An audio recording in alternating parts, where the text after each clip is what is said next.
Bonjour, bienvenue à tous sur le plateau du Grand Rendez-vous Europe 1 CNews, Les Échos. Bonjour Jean-Noël Barrot. Bonjour. Vous êtes le ministre de l'Europe et des Affaires étrangères. C'est votre grand rendez-vous ce dimanche avec beaucoup de sujets. Ce matin, alors que demain se tourne une page douloureuse, celle des 3 années de guerre en Ukraine. Et c'est la raison pour laquelle vous accompagnez dès cet après-midi le chef de l'État qui se rend à Washington pour parler à celui qui se présente comme l'homme fort de cette situation, en l'occurrence Donald Trump. Nous verrons ensemble quelle est la voix de la France sur ce dossier. Chante-t-elle pianissimo, fortissimo? Est-ce qu'on l'entend encore? Le Proche-Orient, comment la France surveille-t-elle l'avenir de cette région et l'attitude du mouvement terroriste Hamas? Et puis encore et toujours le dossier algérien avec de nouveau, on l'a vu dans le journal, cet Algérien sous OQTF portant atteinte à la France, attaque islamiste, terroriste, a dit le président de la République à Mulhouse hier après-midi. Un mort, plusieurs policiers blessés. Que faites-vous concrètement, vous, ministre des Affaires étrangères, avec vos homologues algériens sur les OQTF? Est-ce que vous soutenez Bruno Retailleau dans son action? Également au sujet de Boualem Sansal. Qu'est-ce qu'on fait pour l'écrivain emprisonné à Alger depuis plus de 3 mois maintenant et qui vient d'entamer une grève de la faim? Pour vous interroger ce matin avec moi, Stéphane Dupont des Échos. Bonjour Stéphane. Bonjour. Et Mathieu Bocoté. Bonjour Mathieu. Bonjour. Hier donc, cet acte terroriste islamiste, un Algérien de 37 ans sous OQTF s'en est pris à la France. Il a attaqué des habitants et des policiers à Mulhouse, criant Allahu Akbar. Il a tué un homme de 69 ans, blessé plusieurs policiers. Le parquet national terroriste s'est saisi de l'affaire. Cet homme est connu des services de police. Il souffrait de troubles psychiatriques. Il est inscrit au fichier des signalements pour les préventions de la radicalisation à caractère terroriste et a déjà été condamné pour apologie du terrorisme. Question simple, que fait cet homme en France ? Je veux d'abord avoir une pensée pour les victimes et leurs familles. Je veux d'abord saluer l'héroïsme des policiers municipaux. On les voyait à l'instant sur vos images, qui ont réussi à intercepter cet individu. Et je veux dénoncer la persistance sur le territoire national du risque terroriste. Ensuite, pour répondre à terroriste islamiste. Terroriste islamiste, absolument. Et pour répondre à votre question, cette attaque terroriste nous appelle à amplifier encore la mobilisation qui est la nôtre pour, d'abord sur le territoire national, mieux contenir, mieux prévenir les conséquences de cette présence du terroriste islamiste. L'individu en question avait déjà fait l'objet de mesures de surveillance. De toute évidence, il a fait la démonstration de ses déséquilibres psychiatriques et sans doute devons-nous réinterroger encore la manière, lorsque nous avons ces doutes ou ces questionnements qui se soulèvent sur certains individus, sur la manière dont nous évitons qu'ils puissent passer à l'acte. Et l'Algérie a été sollicitée 10 fois dans ce cas, a dit Bruno Retailleau hier. Et puis ensuite, j'y viens. Mais ensuite, cette présence sur notre sol du terrorisme islamiste justifie pleinement l'action de la France à l'extérieur de nos frontières, et en particulier aujourd'hui en Syrie, où le risque d'une résurgence de Daesh est réel. Et c'est pourquoi, comme nous l'avons fait depuis 10 ans, nous allons continuer à lutter sans relâche contre les groupes terroristes qui essayent, dans cette période de transition pour la Syrie, de se fortifier et de se renforcer. Le 31 décembre dernier, nous avons mobilisé nos moyens militaires pour frapper les moyens de Daesh et pour attaquer ce mal à sa racine. C'est la Syrie. L'Algérie, c'est l'Algérie. Le terrorisme a pour foyer des pays qui sont instables, qui sont des États faillis. Mais quand on sollicite l'Algérie 10 fois de suite pour reprendre l'individu, vous y venez. Pardonnez-moi, mais si nous voulons nous prémunir définitivement et de manière durable contre le terrorisme, il faut l'attaquer à la racine. Et c'est ce que fait la France en s'engageant, en montrant l'exemple en Syrie. Ensuite, sur l'Algérie, effectivement, comme sur d'autres pays, le Premier ministre l'a dit très clairement. Il a d'ailleurs convoqué un conseil interministériel de contrôle de l'immigration ce mercredi. Nous devons faire plus. Nous devons faire mieux pour faire en sorte que... Ça fait combien de temps qu'on entend ça, M. Barrot ? Mais écoutez, moi je suis à mon poste depuis quelques mois. J'ai demandé aux 19 ambassadeurs dans les pays où nous avons le plus de difficultés à renvoyer les étrangers en situation irrégulière à me faire un rapport circonstancié dont je présenterai les résultats ce mercredi au Premier ministre pour que nous puissions prendre des actions vigoureuses. On arrête les visas consulaires, par exemple ? Oui, vous savez, chaque pays a ses spécificités. Il y a des pays vis-à-vis desquels il nous faut effectivement prendre des mesures fortes. Il y en a d'autres où, au contraire, il nous faut des mesures d'accompagnement. Ou au contraire, des mesures d'accompagnement. Vous savez, il y a des pays, y compris des pays où le terrorisme... Laissez-moi terminer. Il y a des pays où le terrorisme fait des ravages. Il y a des pays où chaque année, ce sont des centaines ou des milliers de morts du terrorisme en Afrique et qui ont eux-mêmes les plus grandes difficultés à maîtriser leur propre flux migratoire. Et donc, vis-à-vis de ces pays-là, notre responsabilité, si nous voulons limiter le risque sur le territoire national, c'est pas tant de leur mettre la pression, si je puis dire, c'est de leur mettre en main des outils pour que eux puissent contrôler leur flux. Revenons sur l'Algérie, monsieur le ministre. Il y a des pays...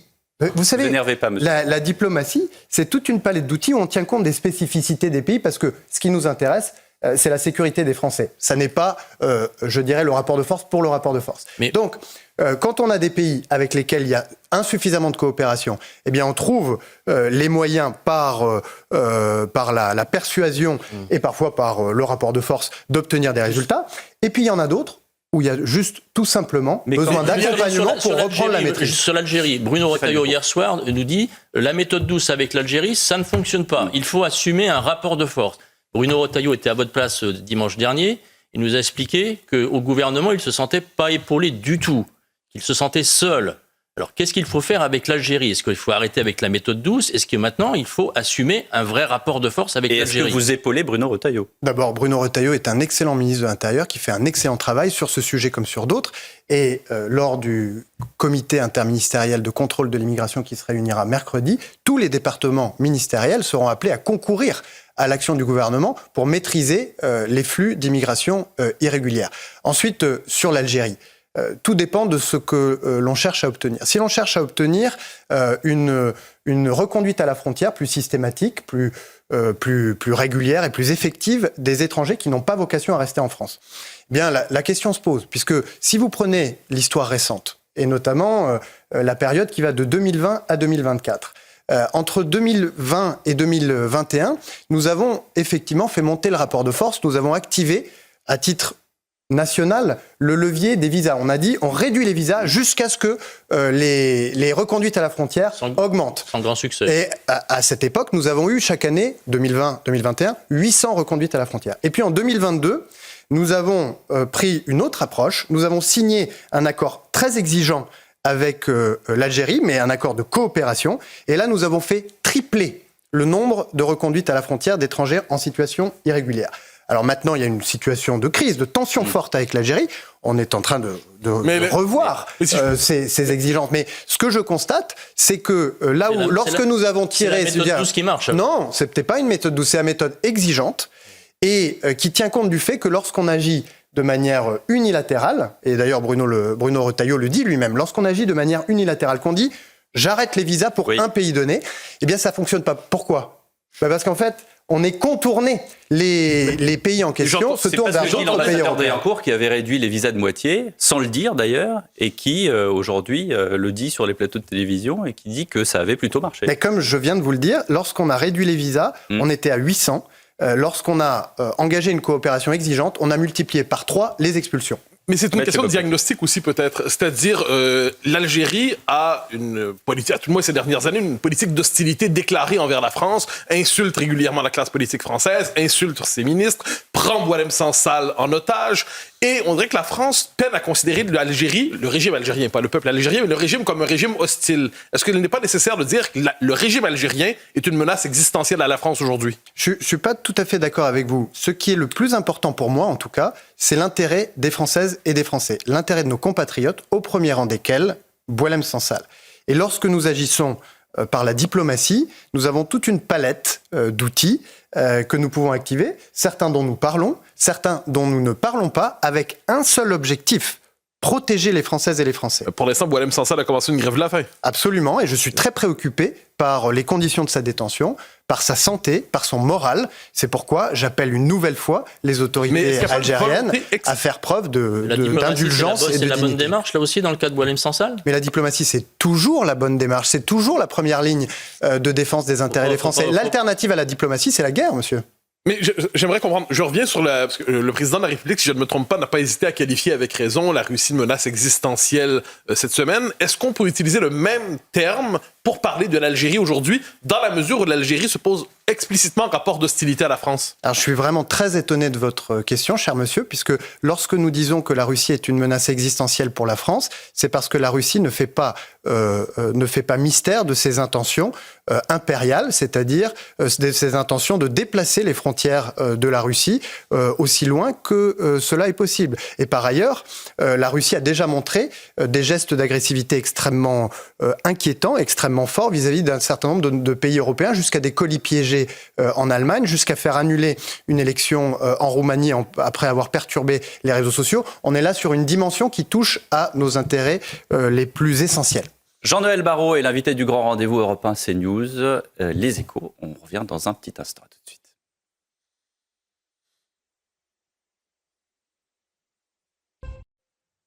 Jean-Noël Barrot, ministre des Affaires étrangères et de l'Europe, l'invité du grand rendez-vous Europe 1 CNews, Les Échos. Ce matin, on parlait du dossier algérien. Vous vous souvenez, Jean-Noël Barrot, bien sûr, de l'affaire de ce mariage à Béziers, refusé par Robert Ménard, le maire, parce que le futur époux était sous OQTF. Dans le Figaro, ce vendredi matin, on découvre le plan du couple pour contourner la décision de Robert Ménard. Ils ont l'intention d'aller se marier en Algérie, au consulat de France à Oran. Également, c'est une autre option. Revenir ensuite en France en essayant d'obtenir un visa long séjour. 75% des Français estiment qu'il faut interdire le mariage quand l'une des personnes est en situation irrégulière. C'est un sondage CSA pour Europe 1, CNews et le JDD. Quelle est votre opinion sur ce cas précis qui est dans la continuité de ce qu'on vient de dire sur le dossier algérien?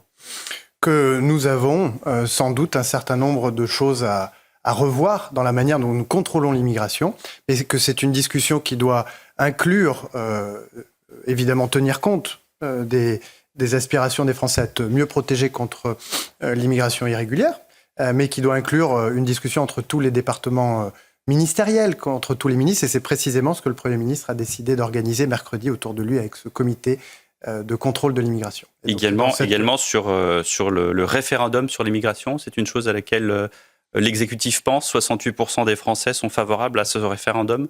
Là encore, ce sondage CSA, CNews, Les Échos.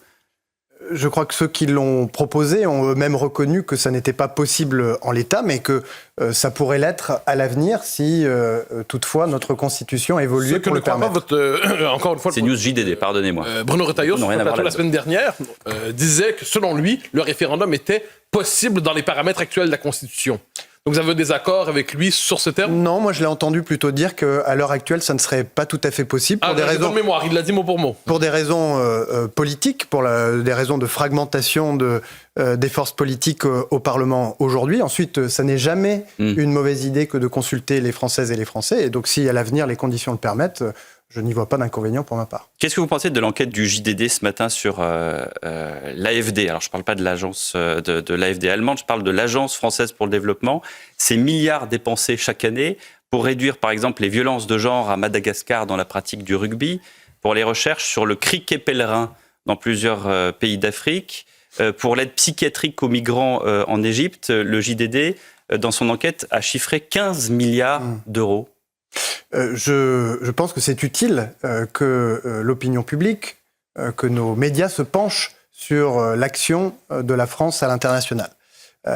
Ensuite, il y a évidemment un contraste, si je puis dire, entre ces 15 milliards d'euros, et j'y reviens, qui sont affichés, et puis les programmes que vous évoquez, qui, eux, ne représentent que des sommes qui sont relativement limitées. Les violences de genre à Madagascar, c'est 350 000 euros, mais c'est tout de même 350 000 euros. Ce sont les 15 milliards d'euros qui font la une. Alors, premier élément, cette action financière de la France à l'étranger, si on la prend dans son ensemble, ça représente 15 milliards d'euros, c'est-à-dire que sur 100 euros de richesse produite dans notre pays, ce sont 50 centimes qui vont dans cette action extérieure. Donc la question, c'est est-ce que c'est trop? Est-ce que c'est pas assez? Est-ce que c'est beaucoup? Mais à mon avis, la bonne question, ça n'est pas tout à fait celle-là. C'est pas tout à fait celle qui est posée par la une du journal du dimanche. La bonne question, c'est est-ce que ça rend service aux Françaises et aux Français? Et la vérité, c'est que à bien des égards, cette aide publique au développement nous permet de traiter de questions qui sont fondamentales pour les Français. À commencer par On en parlait tout à l'heure. Réduire les violences de genre au sein des collèges pour la pratique du rugby. Mais vous pouvez aligner les micro-exemples qui ont été listés dans ce journal, mais je vais vous en donner d'autres. Il ne les invente pas, cela dit. Est-ce que c'est trop les 15 milliards? Je pense aux États-Unis qui viennent de tailler à la hache dans le budget de l'USAID, là, qui est un peu l'équivalent de l'AFD en France. Est-ce que l'aide au développement de la France est trop importante dans le cas aujourd'hui, vu les contraintes budgétaires qui sont les nôtres? Est-ce qu'il faut la réduire encore? Je vous laisse terminer, puis comme ça, on pourra avoir une conversation. D'accord ? Monsieur Barrot, à vous. Les 15 milliards d'euros, est-ce que c'est beaucoup, est-ce que c'est pas beaucoup? Je vous l'ai dit, par rapport à la richesse produite en France, c'est sur 100 euros de richesse produite en France, c'est 50 centimes. Est-ce que la question, c'est beaucoup? Est-ce que la question est de savoir si c'est beaucoup ou pas beaucoup? Ou est-ce que la question est de savoir si c'est utile aux Français? Et je pense que cette deuxième question est la plus importante. L'action de la France à l'international, c'est pour lutter contre la résurgence du terrorisme et de Daesh. C'est pour ça qu'on soutient, c'est en une du JDD, la Jordanie, puisque c'est de la Jordanie, depuis nos bases en Jordanie, que nous luttons contre le terrorisme de Daesh. L'aide publique au développement, c'est aussi utile pour limiter l'impact de l'immigration et de l'immigration irrégulière. Je prends un exemple qui peut surprendre. Oui, il y a de l'aide publique au développement française qui va en Turquie. Pourquoi ? Eh bien parce que la Turquie, après la guerre en Syrie en 2015, a accueilli 3 millions de réfugiés. Et pratique un chantage avec éviter que tous ces millions de réfugiés arrivent en France, eh bien, nous soutenons, si je puis dire, les pays d'accueil pour ne pas que les personnes en question se tournent vers la France. Un exemple plus récent, l'épidémie de Mpox qui est apparue en Afrique. Eh bien, notre action, elle vise précisément à en limiter les impacts et éviter qu'elle puisse se propager et à un moment donné venir nous concerner directement. Je donne un dernier exemple qui touche à la question de Mayotte et de l'immigration irrégulière à Mayotte. Comme vous le savez, on en a beaucoup parlé, cette immigration irrégulière, elle est liée à la situation aux Comores. Avec l'aide publique au développement, ce que nous faisons, c'est que nous finançons des moyens très concrets pour que les autorités aux Comores puissent maîtriser les flux qui sont en réalité tout à fait difficiles à maîtriser. Vous n'avez pas l'impression que les Comores utilisent l'immigration notamment pour annexer Mayotte à moyen terme dans l'histoire? Mais ça, c'est votre avis. Mais si toute cette intervention de la France sur l'immigration, sur le terrorisme, sur la santé n'était pas là, quelle serait la situation? Ensuite, Monsieur Barrot, vous donnez de l'argent aux Comores, si je comprends bien, pour qu'elles règlent la question migratoire sur l'île de Mayotte. Mais qui contrôle derrière? Alors justement, mon premier point, c'était de dire que ce n'est pas les questions de montant, c'est de savoir si c'est utile aux Français. Et mon deuxième point, c'est qu'effectivement, il faut évaluer l'impact de tout ce que nous faisons. Et c'est pourquoi je viens de signer, il y a quelques jours, un décret qui instaure une commission d'évaluation de l'aide publique au développement, pour que projet par projet, on s'assure systématiquement que ce que nous faisons est bien dans l'intérêt direct des Français ou indirect, parce que vous savez que ces interventions de l'AFD, elles bénéficient aussi très largement à des entreprises françaises. Donc on a signé en 2019 des accords avec les Comores pour leur donner de l'argent, et en 2025, 6 ans après, on regarde si ça marche, c'est ça? Non, parce que il y a déjà des mécanismes d'évaluation très je dirais très rigoureux, à commencer par le Parlement. D'ailleurs, le journal du dimanche a invité le parlementaire, qui est ce qu'on appelle le rapporteur de l'aide publique au développement, qui a donné son avis, qui a d'ailleurs fait un rapport cet automne pour dénoncer ce qu'il lui considère comme étant des dépenses qui n'ont pas d'intérêt direct pour les Français. Mais cette commission, elle permettra de systématiser l'évaluation en lien avec les parlementaires et de toujours nous assurer que l'aide publique au développement sert bien les intérêts de la France. J'entends bien, mais les exemples que vous en donnez, Pierre de Villeneuve, vous me direz c'est 350 000 euros, c'est pas des milliards, j'entends, mais ces exemples sont quand même un peu loufoques, non? Je vous le dis, c'est aux parlementaires et à cette commission qui vient d'être installée de veiller, parce que je veux dire, il faut qu'on rentre dans le détail de chacun des projets pour comprendre pourquoi ils ont pu être agréés et voir le lien avec les intérêts des Françaises et des Français. Le temps presse, je voudrais qu'on parle du Proche-Orient. Il y a eu 6 Israéliens libérés hier, avec toujours ces mises en scène insupportables du Hamas. 613 prisonniers palestiniens qui devaient être libérés. Cette fin de semaine a aussi été marquée par le deuil terrible de la famille Bibas. Le corps de Shiri n'était pas le sien. Finalement, le Hamas, par miracle, l'a retrouvé. C'est dire combien la vie humaine compte pour ces terroristes. Et puis, ces 2 enfants, Kfir et Ariel, tués à main nue. Ça a été prouvé par les médecins légistes de l'armée israélienne. Quelle a été votre réaction, Jean-Noël Barrot? Et dans le prolongement, est-ce qu'on peut encore penser à une solution à 2 États? J'ai été profondément horrifié par le sort de la famille Bibas, meurtrie par ces atrocités commises par le Hamas depuis le 7 octobre 2023 et même avant, avec une pensée pour les familles de nos otages qui ont été retenus dans l'enfer de la captivité des tunnels de Gaza pendant trop longtemps. Une pensée bien sûr pour Ofer Calderon qui vient d'être libéré, qui a retrouvé ses 2 enfants qui eux-mêmes avaient été pris en otage, eux-mêmes avaient été libérés au mois de novembre 2023 et qui attendaient désespérément le retour de leur père. Une pensée pour la famille d'Ohad Yalomi, dont nous n'avons toujours aucune nouvelle, dont les enfants eux aussi avaient été pris en otage, ont été libérés, attendent, la peur au ventre, des nouvelles de leurs parents. Tout ça est à l'image de ce qu'est le Hamas, une organisation terroriste qui porte une responsabilité historique dans tout ce qui s'est produit dans la région depuis... Et sur les 2 États, la question de Pierre... Terroriste islamiste. Ah bien, je continue de penser que la seule solution politique... Malgré cela, malgré l'attitude de ces terroristes islamistes. Mais c'est une solution politique qui exclut le Hamas. Comme ça, comme par hasard, on va exclure le Hamas. On va réussir à éradiquer le Hamas. Non, pas comme par hasard. Sur un claquement de doigts, on va réussir tout d'un coup à ce qu'il n'y ait plus le Hamas en Palestine. Non, vous savez, d'abord, la solution politique, nous y travaillons, mais elle n'est pas pour ce week-end ni pour la semaine prochaine. Ça fait 20 ans qu'on en parle. Ce qui est pour ce week-end et la semaine prochaine, c'est le plan pour la période qui va s'ouvrir à l'issue du cessez-le-feu conclu entre Israël et le Hamas.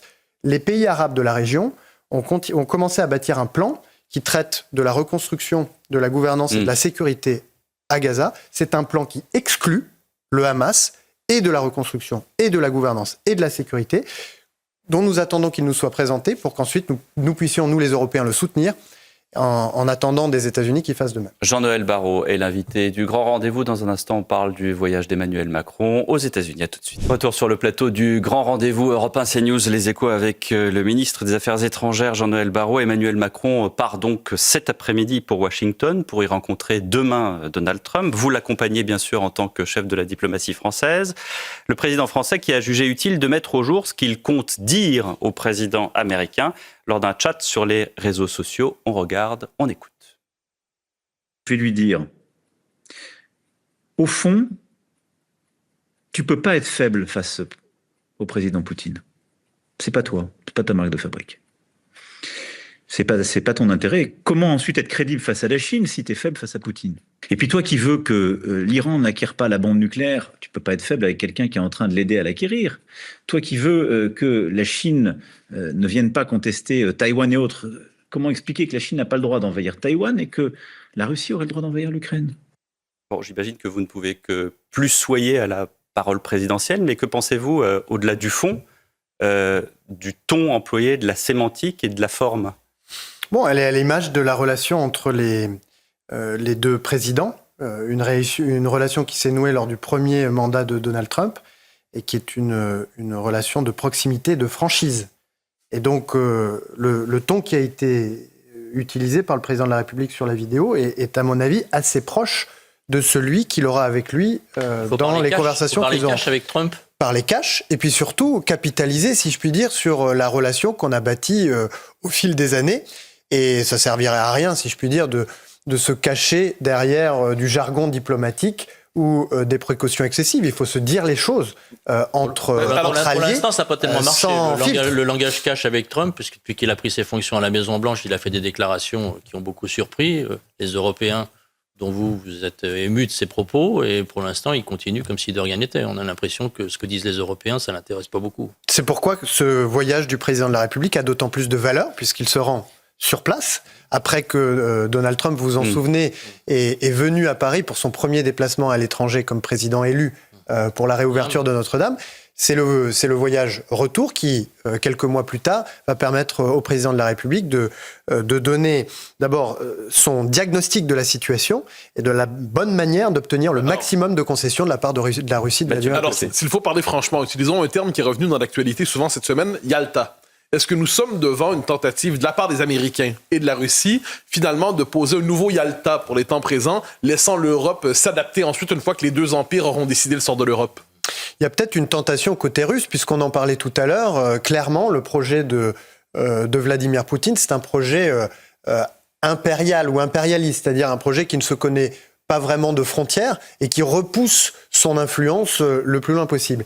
Mais c'est une erreur de penser que cela est possible, parce que à la fin, seuls les Ukrainiens peuvent décider de déposer les armes. Et ils ne déposeront les armes 3 ans après s'être battus héroïquement contre l'envahisseur, que s'ils ont la garantie que cette fois-ci, ça ne recommencera pas. Si je peux me permettre, si les Américains décident de cesser de soutenir l'Ukraine... Mais les Ukrainiens continueront de combattre, je regrette de vous le dire. Sans soutien américain, le combat des Ukrainiens, aussi héroïque soit-il, ça risque d'être beaucoup plus difficile de tenir tête aux Russes. Vous voyez bien que ce que cherche Donald Trump, et c'est une bonne chose, c'est à amener Vladimir Poutine à la table des négociations pour que, rapidement, on puisse avoir une cessation des hostilités et une paix durable en Ukraine. C'est l'intention de Donald Trump, il l'a exprimé à multiples reprises. Oui. Mais cette intention, elle se heurtera à un mur si les Ukrainiens décident de continuer à combattre. Et quand on voit, par exemple, on se désole de l'absence, par exemple, de l'Europe pour l'instant. Imaginons que l'Europe soit invitée aux négociations. L'Europe, est-ce que c'est l'Union européenne? Est-ce que c'est la France? Est-ce que c'est une autre puissance? Qui peut parler au nom de l'Europe dans les circonstances?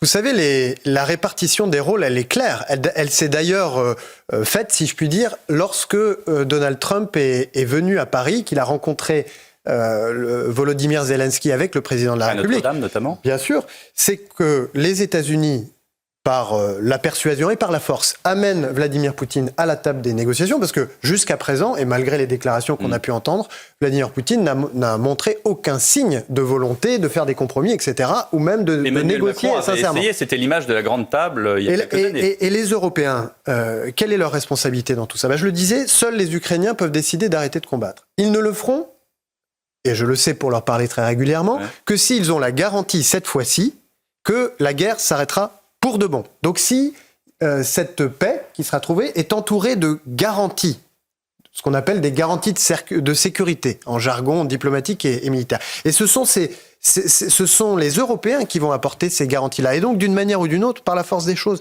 les Européens vont participer à ces discussions. Vous en êtes sûr? Parce que quand on écoute Donald Trump, on a l'impression que l'Alliance Atlantique, aujourd'hui, elle est dans un piteux état. Et Emmanuel Macron, à une époque, avait dit qu'elle était en état de mort cérébrale. Est-ce que c'est pas le cas aujourd'hui? Est-ce que l'Alliance Atlantique n'est pas morte? Ce qui est sûr, c'est qu'une tendance qui était à l'œuvre depuis longtemps, le désengagement progressif des États-Unis vis-à-vis de l'Atlantique au profit du Pacifique est en train de s'accélérer.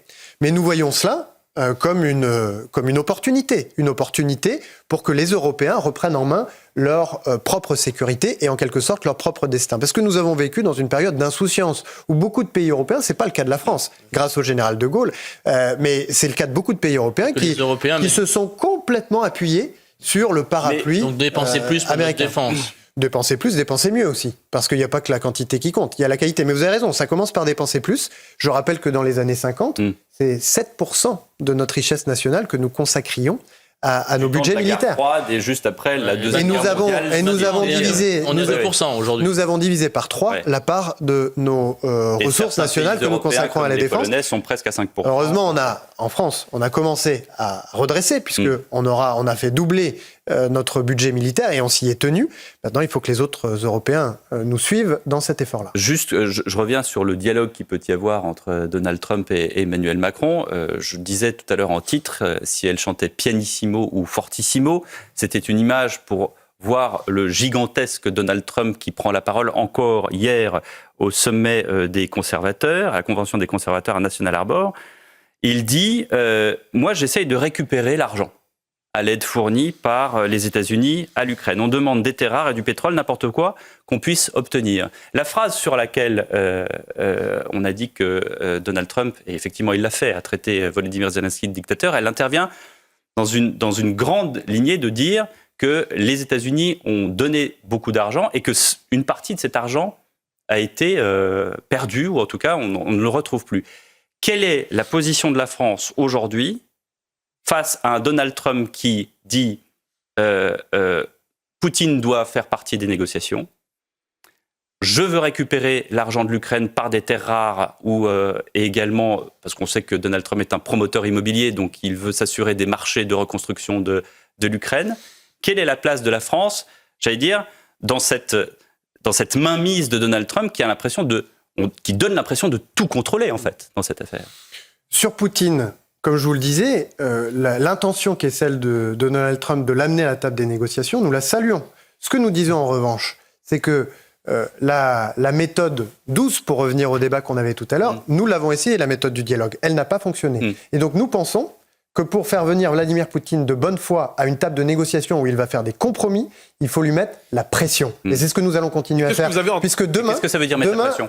Demain, à Bruxelles, nous allons prendre encore un nouveau train de sanctions qui vont viser des dizaines d'individus, d'entités, de banques, de navires, etc. Mais est-ce que Trump est d'accord avec vous là-dessus ? Mais nous allons le président de la République va lui dire que par le dialogue, il obtiendra très peu de Vladimir Poutine, puisque nous en avons fait les frais. Mais est-ce que Trump va vous écouter ?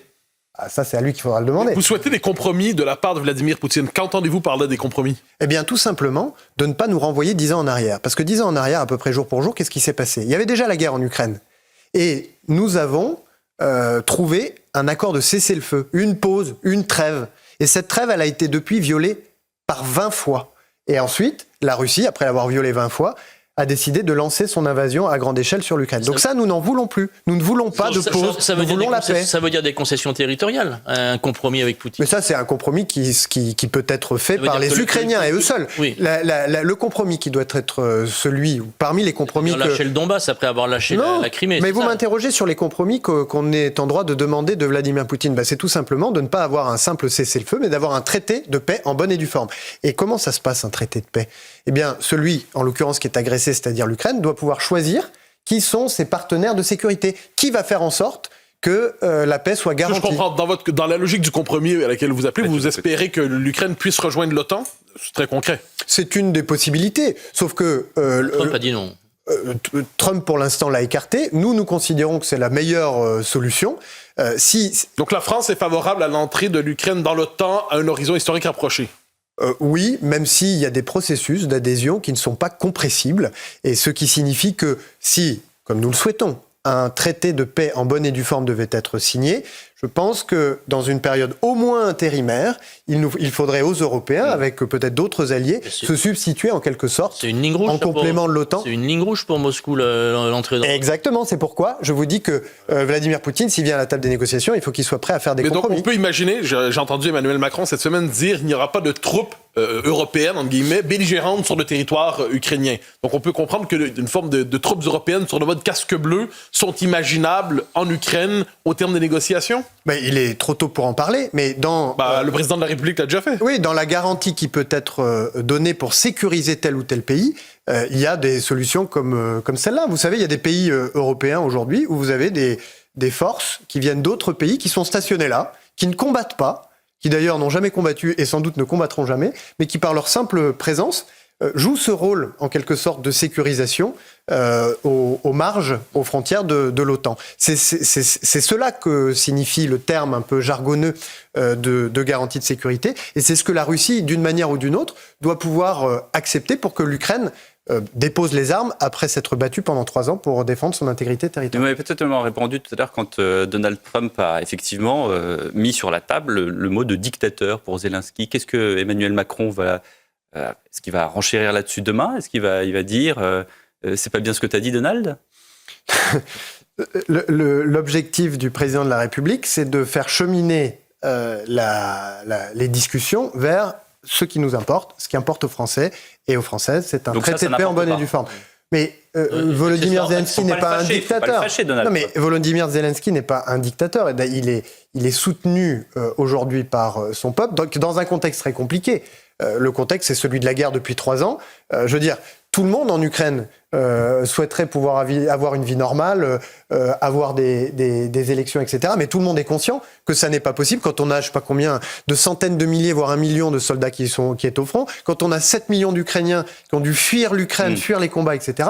Comment voulez-vous, parce que je vois bien le reproche qui monte, mais comment voulez-vous qu'on ait une vie démocratique normale quand 20% de votre pays est envahi et que vous êtes au front pour défendre votre intégrité territoriale? On continue la discussion avec Jean-Noël Barrot juste après une dernière pause dans le Grand Rendez-vous.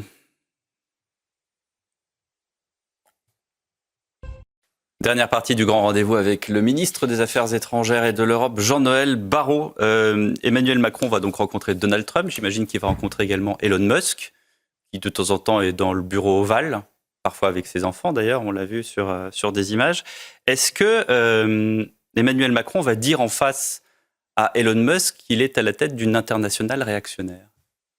Je ne crois pas qu'une rencontre avec Elon Musk soit prévue au programme. Et si jamais? Il avait été invité à Notre-Dame, je vous rappelle. Il avait été invité à Notre-Dame, bien sûr, dans la délégation de Donald Trump. Mais l'international réactionnaire, c'est post-Notre-Dame, oui, c'est au sûr. discours des ambassadeurs. Et par ailleurs, je ne suis pas sûr que ce soit Elon Musk qui soit à la tête de l'international réactionnaire, qui est une expression que le président de la République a employée pour désigner un mouvement plus général et qui ne se limite pas ou ne se concentre pas sur la personne d'Elon Musk et qui, partant des États-Unis, fait certaines émules en Europe et qui porte un certain nombre de valeurs et d'idées qui ne sont ni celles du président de la République, ni en réalité celles de la France. Mathieu Bocoté. Alors, cela dit, parce que dans l'international réactionnaire auquel on fait référence, il y a par exemple Mme Meloni, si j'ai bien compris, qui n'a pas attendu Donald Trump pour se faire élire. Est-ce que c'est une bonne idée, dans les circonstances, d'antagoniser, pardonnez le terme, les relations avec certains pays européens qui, aujourd'hui, ont clairement plus conservateurs que la France? Est-ce que les réactionnariser, c'est la chose à faire pour conserver de bonnes relations avec ces pays? Je ne crois pas que le président de la République ait personnifié cette expression d'international réactionnaire, ni avec une mouvance non incarnée. Oui, et c'est une mouvance qui, de toute évidence, trouve un certain écho en Europe et contre lequel le président de la République entend résister. Ensuite, vous avez raison, l'Europe, dans ce moment, plus que jamais, a besoin de faire preuve d'une très grande unité. Pourquoi ? Bon, pas seulement, parce que je ne veux pas donner l'impression qu'on dit toujours la même chose et que c'est important que les Européens soient unis, mais parce que la question qui est posée aujourd'hui, non seulement avec l'Ukraine, mais au-delà, avec le désengagement dont on parlait tout à l'heure des États-Unis d'Europe, puisqu'ils ne l'ont pas encore tout à fait annoncé, mais on voit bien que ça va s'accélérer, c'est notre sécurité, c'est notre avenir. Est-ce que l'Europe, à l'avenir, sera considérée comme un continent faible, incapable de se défendre, et donc, je dirais, la proie de tous ceux qui ont des désirs d'expansion ou des désirs impérialistes, ou est-ce qu'au contraire, l'Europe, par son unité, sa solidité, sa fermeté, affichera une force qui dissuadera toutes les menaces de venir s'en prendre à elle? Dans un discours récent là, à Munich, le vice-président américain J.D. Vance a tenu des propos qui ont été très remarqués. Il a expliqué que le plus grand danger pour le monde occidental dont nous faisons partie, c'est ni la Chine ni la Russie, mais les atteintes à la liberté d'expression. Vous êtes d'accord avec ce diagnostic ? Je ne l'ai pas pris pour moi, vous voyez, parce que la liberté d'expression, nous savons de quoi il s'agit en Europe et singulièrement en France, puisque nous l'avons défini dès 1789, ce sont les révolutionnaires qui l'ont défini, en expliquant très clairement que c'était l'un des biens les plus précieux de l'homme, l'un des droits les plus précieux de l'homme, mais qu'elle avait des bornes, et que ces bornes étaient fixées par la loi. Est-ce qu'il y a de plus en plus de bornes aujourd'hui? Parce que je cite hier Madame Sibylle Veil, si je ne me trompe pas, dans le Figaro, ou avant-hier, présentait la liberté d'expression aujourd'hui comme le cheval de Troie du néo-impérialisme américain. C'est un peu étonnant quand même. Vous me demandez s'il y a trop de bornes. Ben moi, je vous renvoie... Est-ce qu'il y en a de plus en plus d'abord? Non, mais j'entends. Je vois certains responsables politiques dire qu'il y a trop de contraintes sur la liberté d'expression. Et donc je leur demande, quelle est la liberté dont il manque aujourd'hui? Est-ce la liberté de diffamer, d'injurier? La liberté de faire l'apologie du terrorisme? La liberté de tenir des propos racistes ou antisémites en toute impunité? Quelle est la liberté qui leur manque aujourd'hui? C'est pas exactement intéressant. Quand Georges Bensoussan, le grand historien, s'est retrouvé devant les tribunaux, une cabale juridique pendant plusieurs années, pour des propos sur la part de l'antisémitisme dans l'islam aujourd'hui. Un historien, on peut être en désaccord ou non avec lui, mais devant les tribunaux pour des propos comme ceux-là, est-ce que c'est normal d'être dans les tribunaux pour un désaccord idéologique ou historique? Ce qui est sûr, c'est que en France et dans d'autres pays européens, la plupart d'entre eux, la liberté d'expression, elle s'arrête aux abus de cette liberté, lorsque notamment les expressions conduisent à l'antisémitisme ou au racisme. Vous allez le rencontrer demain à Washington, et quand il a tenu ses propos, qu'est-ce que vous allez lui dire?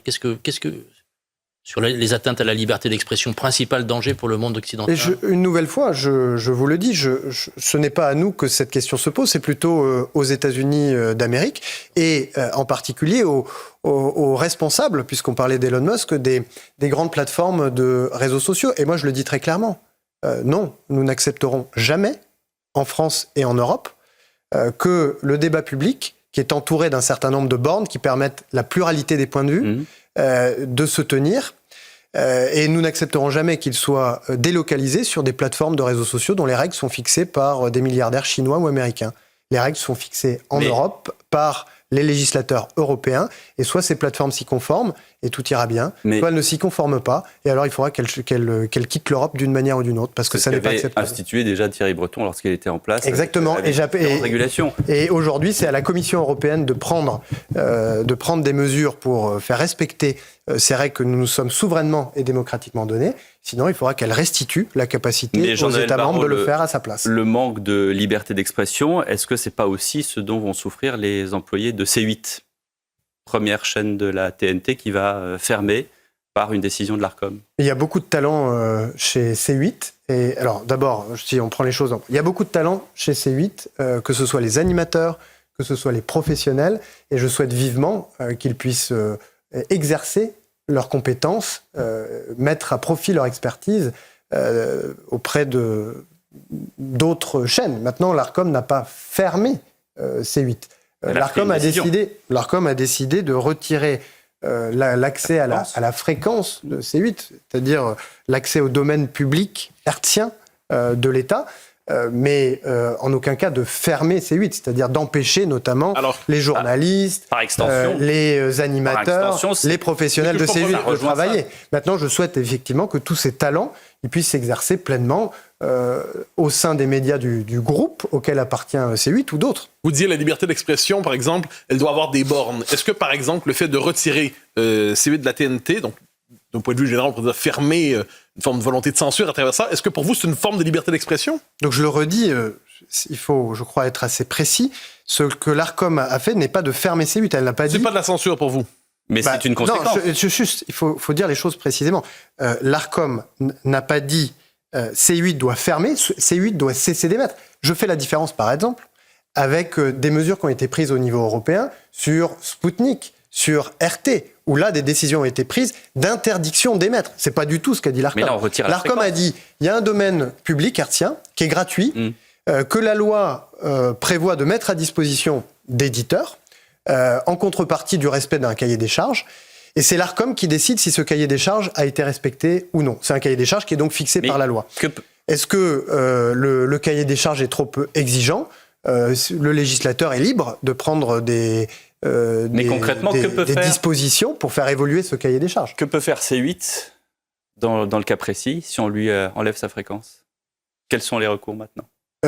Alors d'abord, il y a évidemment, et heureusement, et c'est heureux, un recours possible qui a été exercé devant le Conseil d'État. J'imagine qu'il y a d'autres recours envisageables devant d'autres juridictions, peut-être des juridictions européennes, et j'imagine que les propriétaires de C8 voudront engager ces recours-là. Ensuite, C8, je le redis, n'a pas été fermé par une décision de l'Arcom. C'est une conséquence directe. C'est une conséquence possible. C'est une conséquence possible.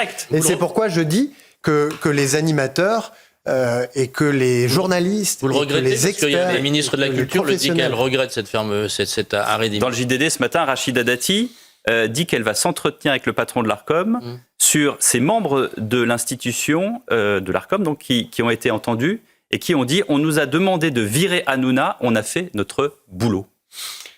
Vous savez, si nous avons toutes ces règles et ces cahiers des charges qui permettent de garantir le pluralisme, notamment dans l'utilisation gratuite qui est faite des ondes, de l'espace public hertzien, c'est pour que toutes les opinions, toutes les expressions puissent avoir lieu dans notre pays. Vous savez, dans notre pays, il y a aujourd'hui un parti, le Rassemblement national, qui a un groupe de députés qui est beaucoup plus important que ce qu'il a été par le passé, et qui n'a sans doute pu, je dirais, grandir politiquement que parce que nous garantissons en France le pluralisme. Je vois beaucoup d'autres pays, y compris en Europe, où le pluralisme est empêché parce que le politique reprend la main sur la gestion des médias. Et donc là, les oppositions n'ont aucun espace. Je vous invite à regarder ce qui se passe dans beaucoup de pays du monde et même dans des pays européens. Précisément quel pays européen ? Je vous laisse regarder. Vous voyez ce qui a pu se passer dans certains pays, et parfois on est revenu en arrière, mais où les oppositions se retrouvent parfois. Non, voilà, je ne parle pas de la Roumanie, mais où vous avez des oppositions qui se sont parfois retrouvées sans accès aux médias. Moi, je souhaite que toutes les expressions politiques, dans le cadre prévu, toutes les expressions puissent avoir lieu et puissent se tenir. Et c'est la mission qu'on a confiée à l'Arcom. Donc, je ne comptez pas sur moi, si vous voulez, pour dénoncer le système qui veut qu'il y ait un cahier des charges, que l'Arcom le fasse respecter, et que lorsqu'elle prend des décisions, ces décisions puissent être contestées devant le Conseil d'État. C'est ce qui s'est passé. Mais est-ce que vous êtes indigné, Jean-Noël Barrot, lorsque des membres de l'Arcom disent « on nous a demandé de virer Hanouna, on a fait notre boulot ». Est-ce que vous êtes indigné ? Je ne veux pas commenter des propos qui sont rapportés, vous voyez. Et je ne veux pas non plus... Mais vous rendez bien compte que le JDD ne va pas rapporter, sans vérifier, des propos qui sont véridiques. Mais si ces propos sont vérifiés, ils ne sont pas acceptables. Mais je ne veux pas venir sur votre plateau, sur des sujets aussi importants que la liberté d'expression, commenter des commentaires. Alors, une dernière question sur la liberté d'expression. On nous dit quelquefois qu'il y a un modèle américain de la liberté d'expression, il y a un modèle européen de la liberté d'expression. Vous noterez, je me permets d'y revenir, qu'il y a de plus en plus de législation, par exemple en Écosse, par exemple en Irlande, pour interdire les propos haineux, quelquefois même dans la demeure privée. Est-ce qu'il n'y a pas une tentation, c'était voté, est-ce qu'il n'y a pas une tentation aujourd'hui en Europe de classer sous le signe de l'interdit ou de la désinformation ou du propos haineux, tout propos avec lequel on est en désaccord finalement? Je suis tout à fait d'accord avec vous. Il faut pas du tout mélanger les choses. Il y a l'antisémitisme, il y a le racisme, il y a l'apologie du terrorisme. Il faut veiller à ce que les limites à la liberté d'expression, elles soient précisément qualifiées en droit. Sinon, on bascule dans quelque chose qui s'apparente à une répression de la liberté d'expression. Mais nous n'y sommes pas encore. Et ça, c'est pas acceptable. Merci beaucoup, Jean-Noël Barrot, et bon voyage aux États-Unis avec le président pour rencontrer Donald Trump. C'était le grand rendez-vous. Europe 1, CNews, en partenariat avec Les Échos, avec Jean-Noël Barrot, ministre des Affaires étrangères et de l'Europe. Très très bon dimanche sur nos deux antennes.